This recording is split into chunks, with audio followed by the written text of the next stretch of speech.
Hello all you wonderful people out there in YouTube land. This is Texas Special, and I am officially back to work with the railroad for now. We'll see how long it lasts this time, but for now anyway, I'm back at work. And I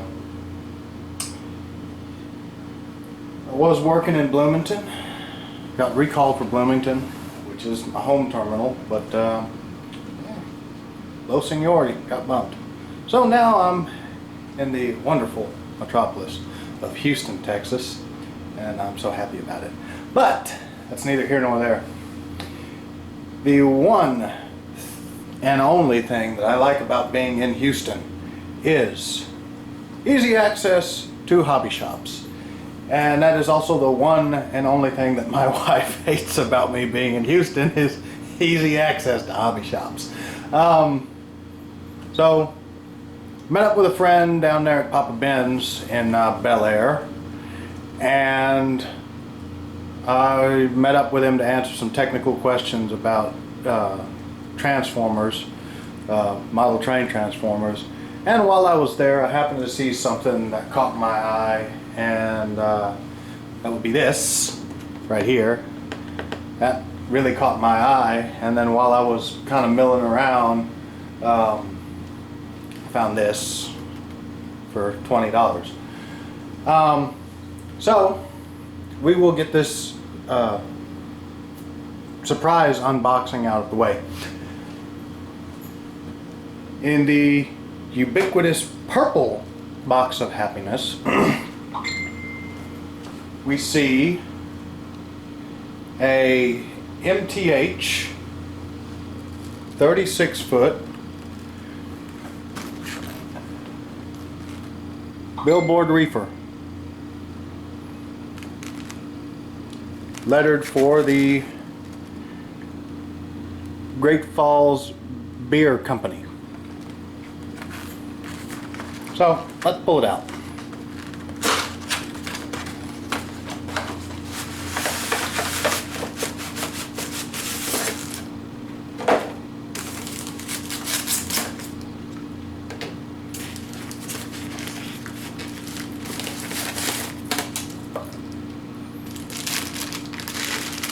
Alright, this is a really cool looking little car. I don't drink, but a cool train is still a cool train. Love the detail. All the separate, this thing is loaded with separately applied detailing. Now, I wonder. They do. The hatches on the ends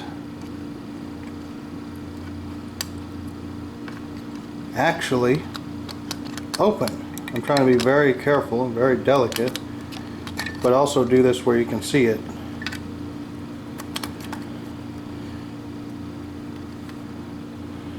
Hatches open. Not really any detail inside the car, but you know, that's still cool that the hatch is open. You know, they've got the ladders, end ladders, and the stirrup step here. I'm not sure how well you can see that, but it's separately applied. Detailing on the door, the detailing on the door here, all separately applied. All the hand rungs, the rooftop walkway, it's all separately applied. And even the underside of the car has pretty good detailing on the underside of it. The couplers are operational. You can either use a remote control section of track, the magnetic section of track, to park the car over top of it, and it trips this little plate here and the coupler opens, or you can hit this little lever right here on the side of the coupler shank and the coupler opens. You can see it's got a little air hose attached to it. Very cool car. Very cool car. Very much so worth the whopping $20 that I spent on it. Very happy with it. And per my usual practices, I did bring track and transformers and a few trains. So I'll be doing a run video with this here shortly. For now, I'll put it back in the box. And we'll move on to the other item, which is actually a fairly big ticket item. Not anything too crazy ridiculous, but it's certainly more than the simple little freight cars that I've been buying almost exclusively here lately. I don't know what I got coming to me, but I know that I got some honeydews coming to me for picking this up. I've been drooling over this particular item for the better part of 2 months now on the Papa Ben's website, and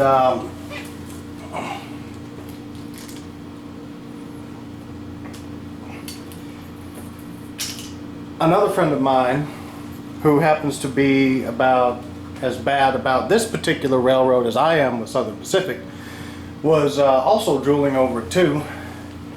He's got more, he has less financial obligations than I do, which allows him more financial leeway. So he has a lot more disposable income than I do.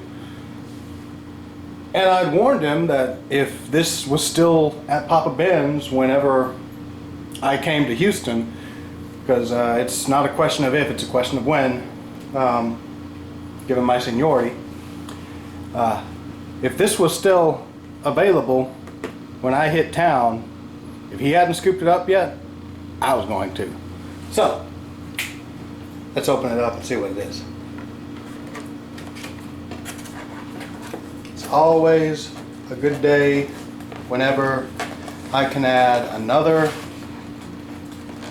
ubiquitous orange box of happiness to the collection. This is a locomotive. It is TMCC equipped. Has the couplers, tower comm, rail sounds, and directional lighting.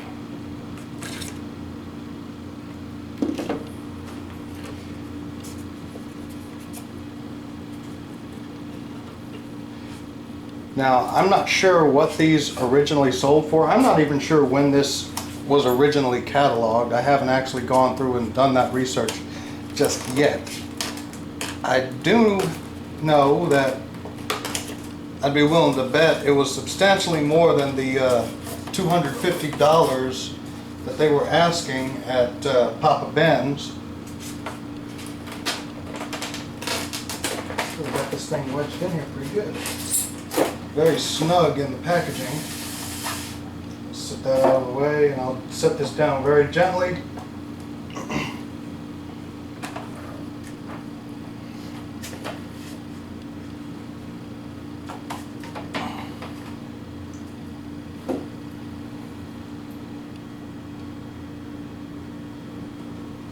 So, ladies and gentlemen, here it is. The Lionel Alco RS11, lettered for the Missouri Pacific Railroad. This is a scale model. As I said, it does have TMCC, it does have the electrocouplers on both ends of the model. The hand railings and the detail on this thing are exquisite. Sorry if it's a little grainy on the video. I can't really do a whole lot about the lighting in here.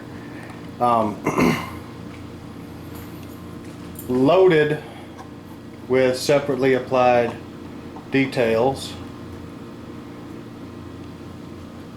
This model is immaculate. It is gorgeous.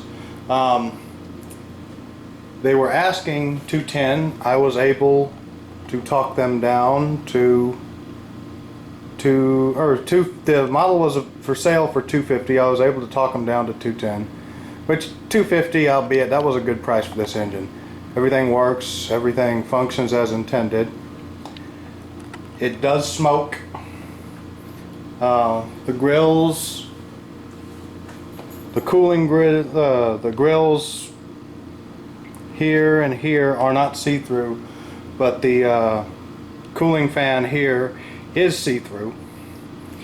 The hand railings are exquisite. The paint, the application of the paint for the Missouri Pacific and the gray band and all that is first rate.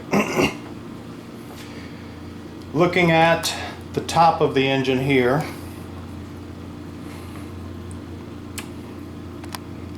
you see the smokestack there where you had the smoke fluid.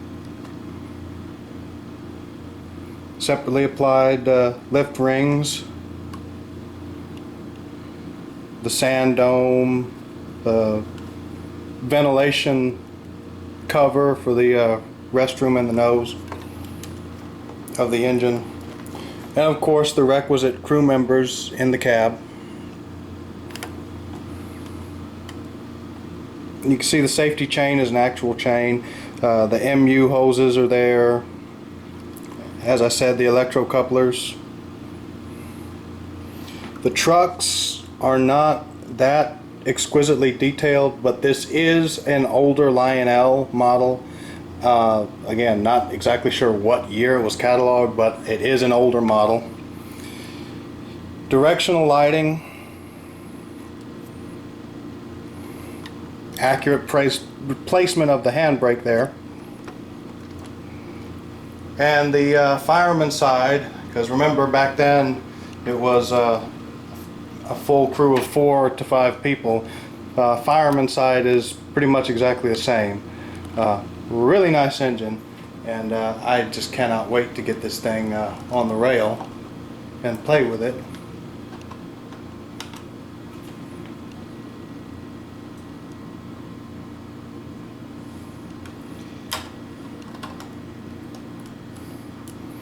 I saw that popped off. I was curious if it was like controls or something in there, on-off switches for the sound system or whatnot.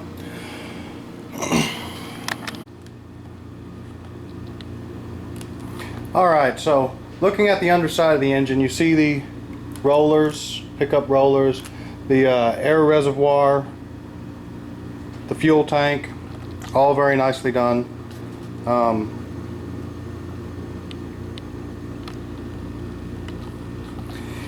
The control switches on the engine are towards the front on the underside of the cab. We're looking at the engineer side of the engine, and this right here directly underneath my finger is the run program switch for the TMCC, and on the fireman side in the same spot there is a smoke on and off switch and a direction on and off switch, I believe. Smoke, sound on and off. So on the fireman side of the engine, right here is the sound on and off switch and the smoke on and off switch. So thank y'all for watching. Appreciate y'all bearing with me on the lighting. It's not exactly optimal in here, but you know, doing what I can with what I got, and very thankful to have been able to have the opportunity to scoop this up and add it in the collection. I'm not a big MP guy, but it is a sharp looking engine, and there was Bloomington, the Brownsville sub, the Angleton sub, a route that I personally am very familiar with. I've taken several trains down that way, and of course rail fanned along in that area a whole bunch most of my life. It's vast majority of it, if not all of it, is as far as the UP trackage is ex-Missouri Pacific. So this does have somewhat of a historic connection to my home area and the routes that I run on a semi-regular basis. I thank y'all for watching. Thank you for the support. Excuse me. Stay tuned for the run video, which probably be up on here tomorrow. Texas Special out.